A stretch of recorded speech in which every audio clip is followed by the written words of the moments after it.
So hello everyone, and welcome to what is going to be a new series for me, which is Make a Card Monday.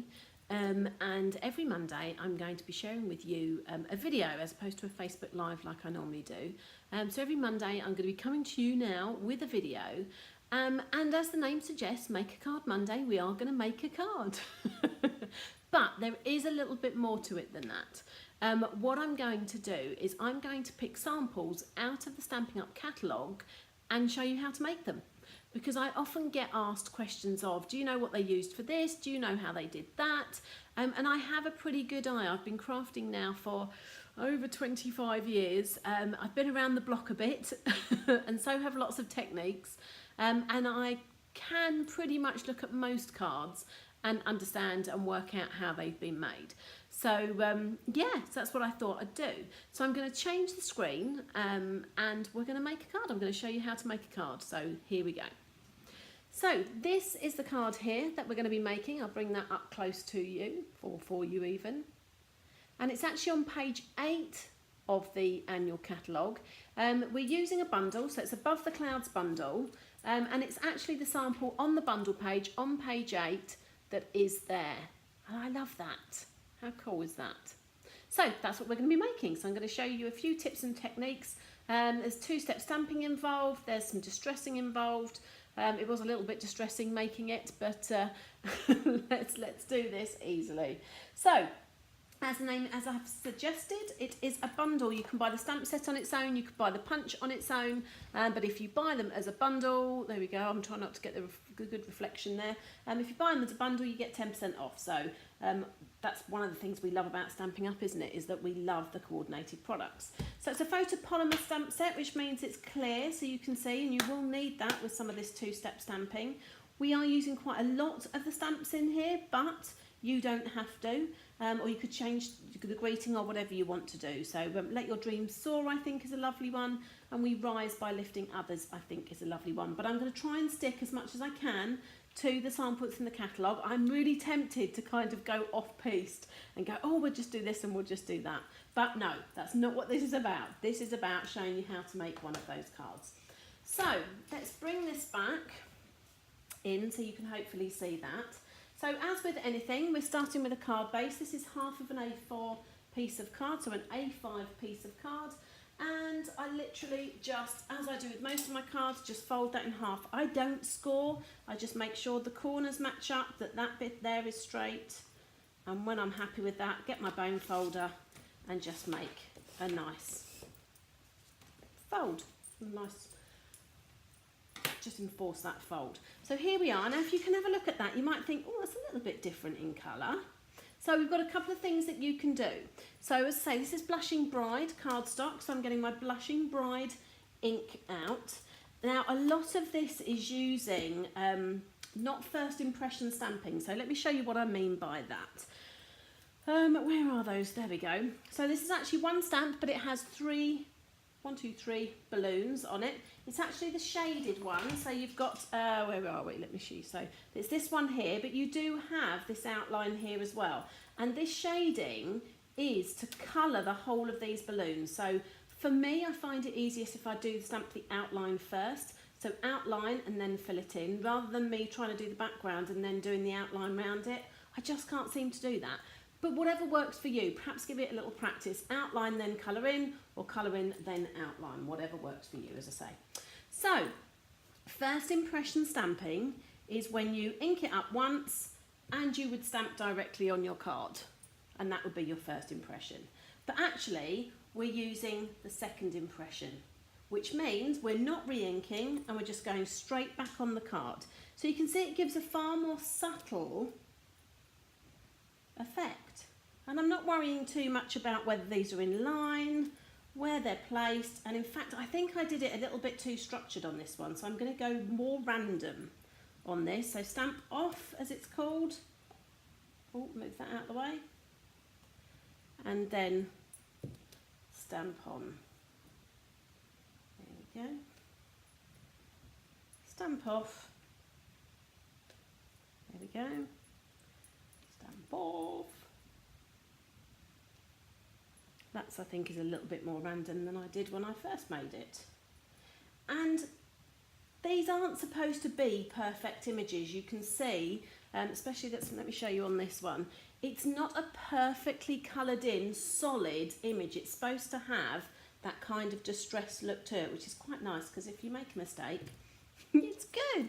Right, that's all we're using with those. We're going to leave that, so I'm going to put my ink pad away.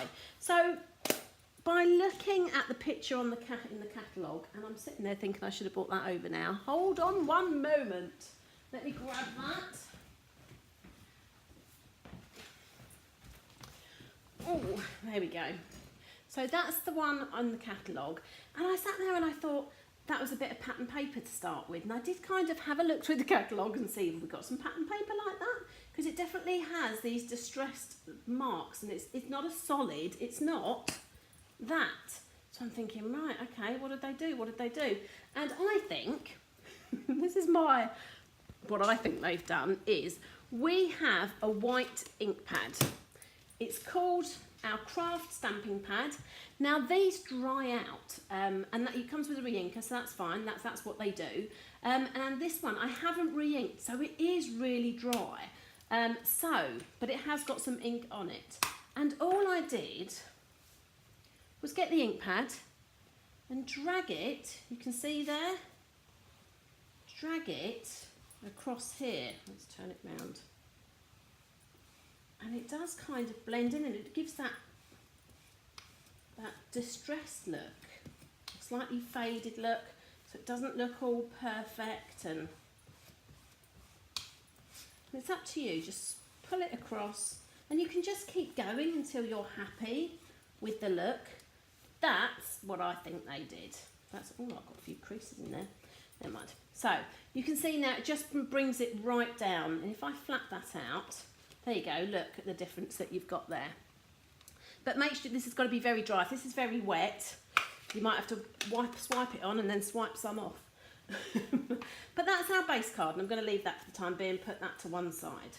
So then the next thing is super popular. So this catalogue only went live on the 4th of June.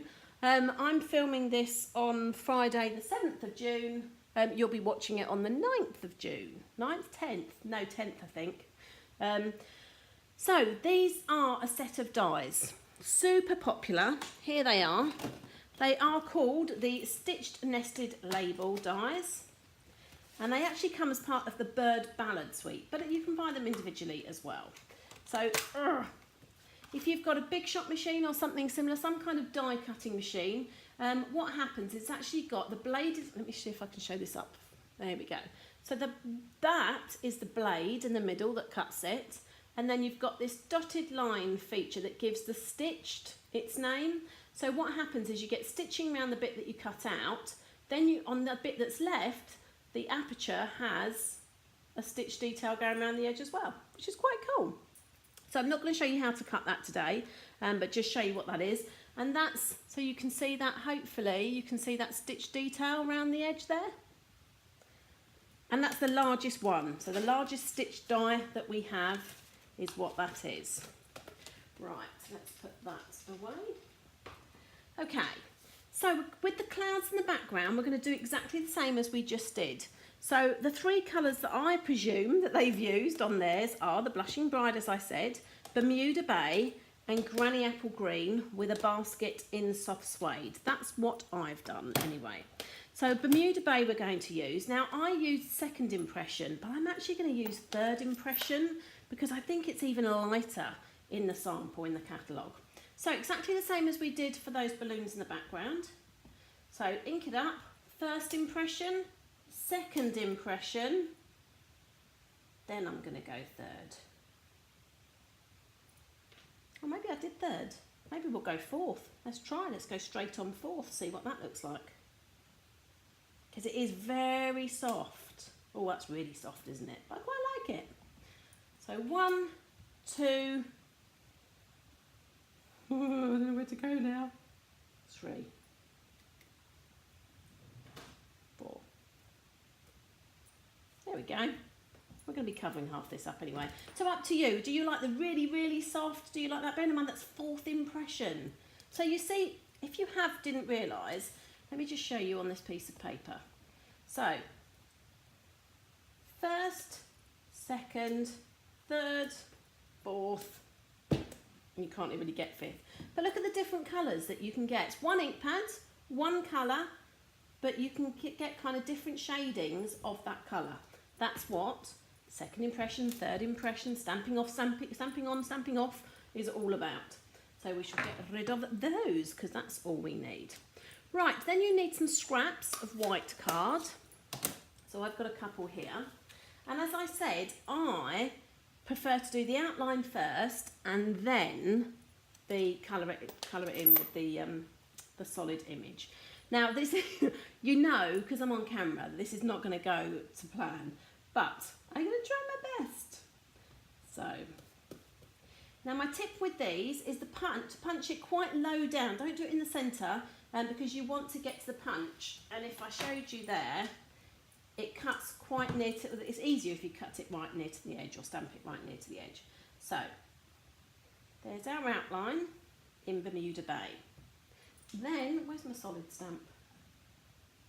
There it is, hiding over there. So, again, this is a kind of colour washed look. It's not a solid image that I'm looking for, but I am going to stamp off. It's too strong, that first image, and then I'm going to, because it's see-through, it's a photopolymer stamp, I'm going to do my very best to line it up and use the second impression stamping. Oh, it's not bad, is it? You always know when you do it like that, it's going to be slightly off or whatever, but I'm happy with that. That's good as far as I'm concerned. Then we are going to have, let's just wipe that off. Professional cleaning of my stamps, of course. Let's do Granny Apple Green next. So Bermuda Bay, we are done with you, thank you. And Granny Apple Green, and that's the other outline. So nice bright, I love this. This is one of my favourite colours, bright green. Oh, I think I've missed a bit there, there we go. So the outline, first impression, nice and solid outline we want. Then we want to stamp off and then cross our fingers, pray, whatever you do, and push that down. Oh, yes. See, first time, I'd have to say I did it about 3 times. But now I'm a bit of a pro at it, so there we go. And again, can you see it's slightly lighter there? That's how it's supposed to be. It's not that the stamp isn't stamping properly, that's how it's designed to stamp, and you can actually see it on the graining on the stamp as well. So that's our Granny Apple Green. So lastly, we're on to our Blushing Bride, and this has some flag detail as well. So obviously you would be cleaning your stamps way better than I do, but you know, there we go. Oh, not green. Let's get rid of the Granny Apple Green. We're done with you. Thank you. And so, Blushing Bride. I might just stamp that off, make sure I've not got any green on it first. There we go. And again, close to the bottom, but far enough from the other one that you're not going to punch it out at the same time. So that's my Blushing Bride. I think that's going to have some green on if I do that. So let's get rid of that. Okay. So again, second impression. So first, pressure, pressure.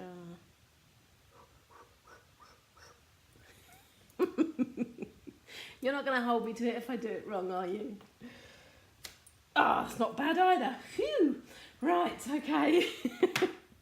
Now this one has flags, so just to complicate things. So, same principle for me, outline first. Because I thought it was just this one on its own to start with, but actually that left some gaps. So we're going to push that across, quite high up it is. And you could be happy with that and leave it like that, but get rid of that. And I'm going to do first impression, because if I do second impression, it might blend in with the background a bit too much. But let's cross my fingers and see how well we can do this.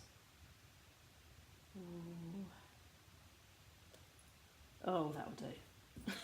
It's close enough. Now, if you are a perfectionist, which I am normally, I have to say, if you've got a tiny line like that, if you have our Stampin' Right markers, the ink inside those Stampin' Right markers is exactly the same ink that's in our ink pad. So if you wanted to just touch it up by colouring it in with the Stampin' Right marker, you could do. Or if you felt you wanted to go over and have a second go and make it even darker, you could as well. But you know what? That is fine for me. I'm happy with that. I'm under pressure on camera. Right, so that's our inking. What else do we need to do? We also need a basket. So I've gone soft suede for my basket and my sentiment. So this tiny little basket stamp here. And again, I'll show you the different impressions. So that would be first impression, second, third. And I think I'm going to go the middle one. Second seems to be my favourite. But right, let's get our punch. So if you haven't seen our punches before, they come like that. It's so they can stack one on top of each other. They can stack like that. Whereas it has a lock on the back. And if you hold it like this, get your fingers and pull that towards you, it then releases, which means you can sit there and do that. Now be careful if you're kind of grabbing it like that, because it can pinch your hands. So it's not something I recommend. I use most of my punches upside down, and I'm always like this. So I'm not getting any of my fingers, I'm not doing that, I'm not doing this. I'm just doing this and keeping all my hands out of the way. Ask me how I know that. Right, so we're going to feed our piece of card in there. And because if I was trying to do this like this, I'd never know, would I?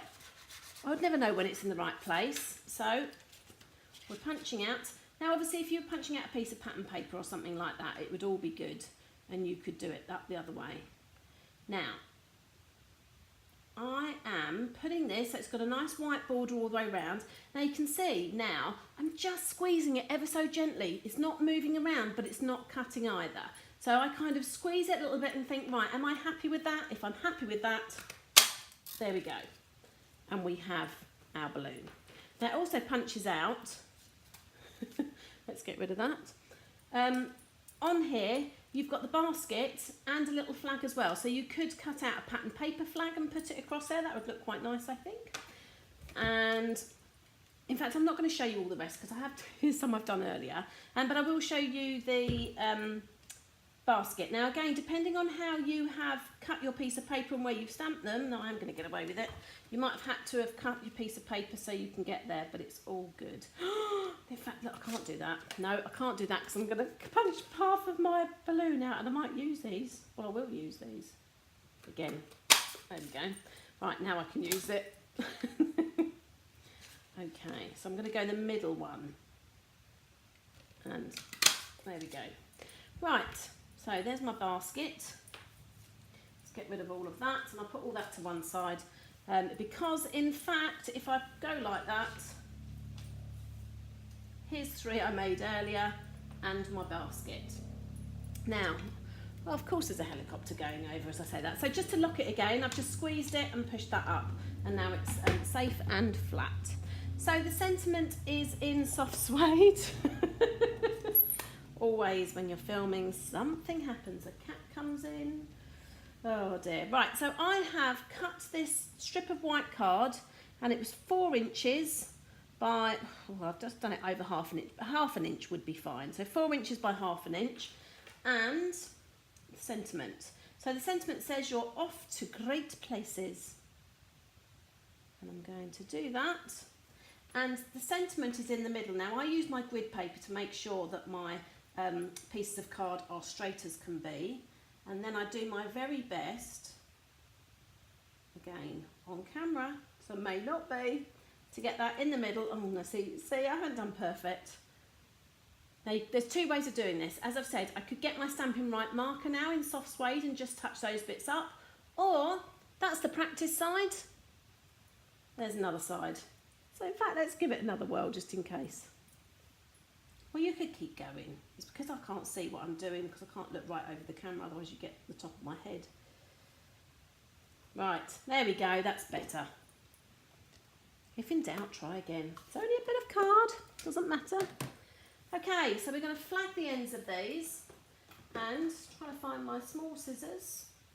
Nope, didn't bring those over here.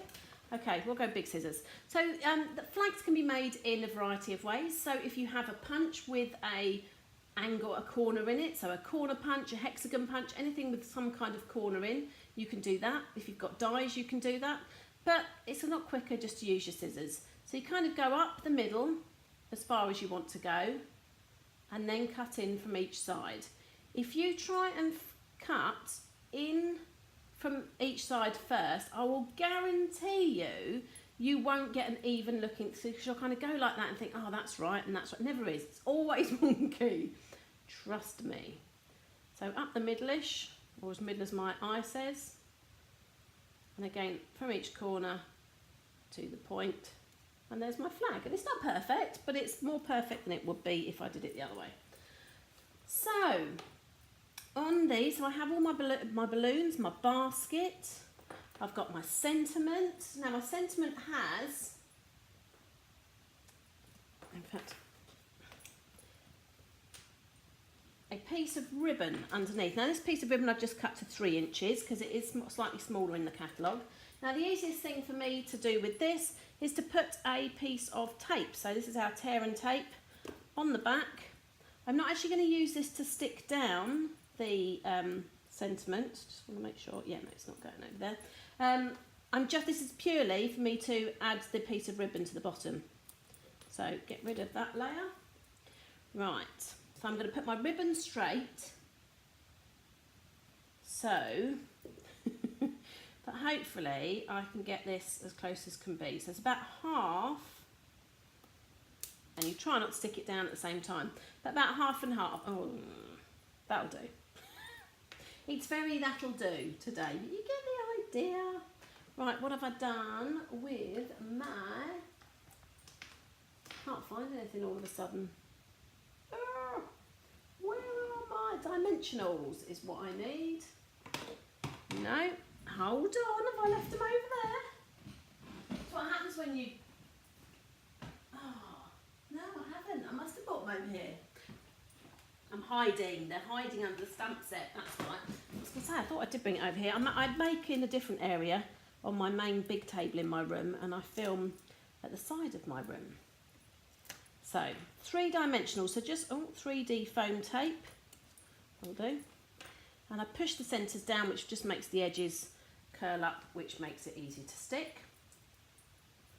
Okay, so that's that. In fact, I've just realised I'm not ready for that yet. Right, I know my blue, my Bermuda Bay balloon is there. He's on, that's it. Okay, so let's bring this back in. So I've got my base card here, you can see that white now. I've got my clouds. My clouds are also on dimensionals. There we go. So push those centres in, there we go. And rip those off. Rip, it's a little bit fierce, wasn't it? Okay, now in the catalogue example, they've got this hanging off the side like that, which is all very good and lovely, but not if you want to put it in an envelope. So I moved mine here. I'm looking for equal distance here and here, and just making sure it's straight. So again, I'm using my grid paper as a guide to keep my card straight, because nothing like if you're trying to do it like that, you'll never get it straight. So make the card straight, and at least you've got a chance then of getting that as straight as can be. So next I'm going to put my Granny Apple Green and my Blushing Bride. So I'm just using some wet glue, Tombow, multi-purpose adhesive, whatever you want to call it. And I am a tweezer girl. Now which one was my green? There we go, that was my green. And so this, I'm looking at the bottom of here, there's just a little space there. That's what the catalogue looked like. So that was flat. And then I did the pink one, so I knew where my Bermuda Bay could go. And that just hangs off the bottom and shows a bit of an edge. So I put that one there.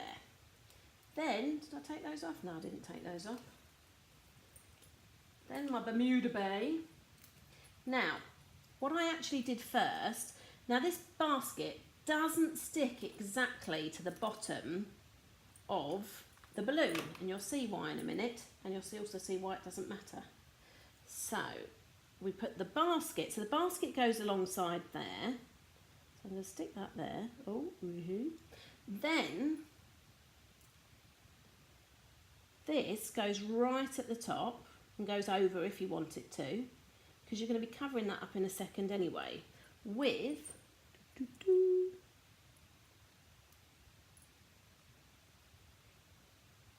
and this just hung off the end there. There we go. So you can't see that it's a little bit higher up than that. So what else we got? Just a finishing touch, a little bit of an embellishment. Now this, which I did struggle with this, and I'm not saying you have to buy this embellishment kit just for these, but this cute little embellishment kit has lots of felt. So you've got 4 different colours of felt shapes, and Blushing Bride, Calypso Coral, Crushed Curry, and Coastal Cabana, I would say they are. So there's some stars, there's some arrows, flowers, but in our case we want the hearts. So I picked up, well, they have a small, medium and large. So that one's got the medium, and I'm going to use the small because I think that's what they used on there. But you get some clips and some made with love hearts and some twine. It's very cute. But if you don't have this kit, don't worry. If you've got a heart punch, or you can cut a heart out or anything like that, a heart die, just use that. And if you've got felt, even better, you can do your own one. And if you really want to add the stitching because you are a top performer, then knock yourself out, you can do that as well. So here's my tiny little embellishment there. Now these do have a kind of web backing to them, so actually wet glue is fine for this. I wouldn't normally put wet glue on material or felt or anything like that because it would soak through, but because that's got that coating on it, it's all good. And we're going to put that off centre, off centre. And then I'm actually going to try and tie a bow with twine. So this is just our, what do we call it, linen thread. It's like twine really. So I just do that. So make one loop and just tie it like you would do your shoelaces. This isn't how I tie a ribbon bow, because you're worried about which sides of ribbon are showing and things like that. Whereas twine, it doesn't matter, it hasn't really got sides, it's round, and that's all you need to worry about. So pull the circles to make it tighter, pull the legs if you like to make it smaller. And we only want a dizzy little small bow, so there we go, that'll do. And I cut the legs to just slightly longer than, the bow, but kind of in line sort of, or as much as I can do. So that's our linen thread, so baker's twine the same. Now this is going thread to material. So what I've done, I've got some glue dots here, so any glue dots that you've got, this has actually got paper on the top. Oh, in fact, just flick that right off. So there you go, take the paper off, and then I think you can probably see, oh, I don't know if you can, yes you can see that glue dot there, and I'm just going to roll that glue dot. I'm trying to make it as small as possible. Then I'm going to take my bow, stick him on there, pull him all off on one, and there we go, and that will stick quite happily. And there you have it. Let's bring in that catalogue page. Oh, this may not be perfect. You know what? This may not even be how they made it. But I don't think that they are a bad take on that. Do you? I think we've done quite well. So that is our first Make a Card Monday, making that card with that stamp set and punch bundle. So it's called Above the Clouds. And that is my version of how to get that card. So thanks for joining me. I'll be back next Monday with another Make a Card Monday, and I'll be surprising you with what set we're using then. But thanks for joining me, and I look forward to seeing you. If you aren't a subscriber of my video channel and you want to be kept updated of when I upload videos, then if you subscribe to my channel, then YouTube will tell you every time that I upload. But obviously I'm going to be uploading every Monday, but I also do Facebook Lives on a Wednesday and they get uploaded, and I've got a new thing coming on Friday as well. Oh, all these new things. Right, I'm going to leave it there. Thank you for joining me, and I'll see you soon.